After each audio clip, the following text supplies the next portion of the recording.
വന്ദനം. എന്റെ കർത്താവേ, എന്റെ ദൈവമേ എന്ന് പറഞ്ഞുകൊണ്ട് തന്റെ വിശ്വാസം പ്രഖ്യാപിച്ച തോമസ് ശ്ലീഹായുടെ ജീവിതത്തെക്കുറിച്ച് 2 വാക്ക് ഞാൻ പറഞ്ഞുകൊള്ളട്ടെ.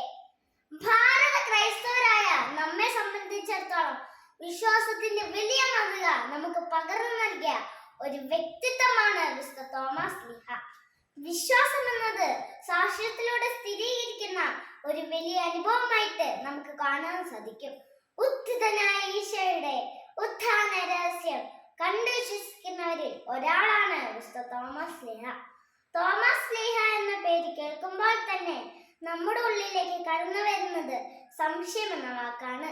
ഈശോയുടെ ഉത്ഥാനത്തെ പറ്റി സംശയിച്ച ഒരപ്പസ്തലനായിരുന്നു വിശുദ്ധ തോമസ് ശ്ലീഹ. അറിവും സംശയവും ഇരട്ടവർണ്ണ മക്കളാണെന്ന് മാർട്ടിൻ ലൂഥർ പറയുമ്പോൾ വിശ്വാസത്തെ അറിവിന്റെ വെളിച്ചത്തിലൂടെ ആഴപ്പെടുത്തുകയാണ് വിശുദ്ധ തോമസ് ശ്ലീഹ. പൂർണ്ണമായ വിശ്വാസത്തിന്റെ, ദൃഢമായ വിശ്വാസത്തിന്റെ, നിഷ്കളങ്ക വിശ്വാസത്തിന്റെ ഒരു വക്താവായിരുന്നു വിശുദ്ധ തോമസ് ശ്ലീഹ. എല്ലാ വിശ്വാസികൾക്കും വേണ്ടി അവശേഷിപ്പിച്ചു പോയ തെളിവാണ് തോമസ് ശ്ലീഹായുടെ സംശയം എന്ന് വിശുദ്ധ ഗ്രിഗറി പറഞ്ഞു വെച്ചിരിക്കുന്നു.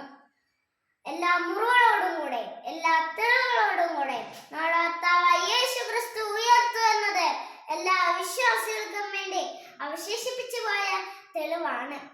അവിശ്വാസിയാകാതെ വിശ്വാസിയായിരിക്കുക എന്ന് യേശുനാഥൻ തോമസ് ശ്ലീഹായോട് പറയുന്നു.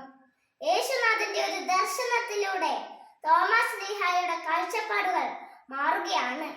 വിശ്വാസത്തിന്റെ ശക്തനായ ഒരു വക്താവായി തോമസ് ശ്ലീഹ രൂപാന്തരപ്പെടുകയാണ്. യേശുവിനെ അടിയുറച്ച് വിശ്വസിച്ചുകൊണ്ട് ഈ വിശ്വാസം മറ്റുള്ളവരിലേക്ക് പകർന്നുകൊണ്ട് നമ്മുടെ ജീവിതം മുന്നോട്ട് കൊണ്ടുപോകാനായി നമുക്ക് പരിശ്രമിക്കാം. തോമസ് ശ്ലീഹായുടെ പാത പിന്തുടർന്നുകൊണ്ട് വിശ്വാസത്തിന്റെ ശക്തനായ ഒരു വക്താവായി നമുക്ക് മാറാം. അതിന് ദൈവം നമ്മളെ അനുഗ്രഹിക്കട്ടെ.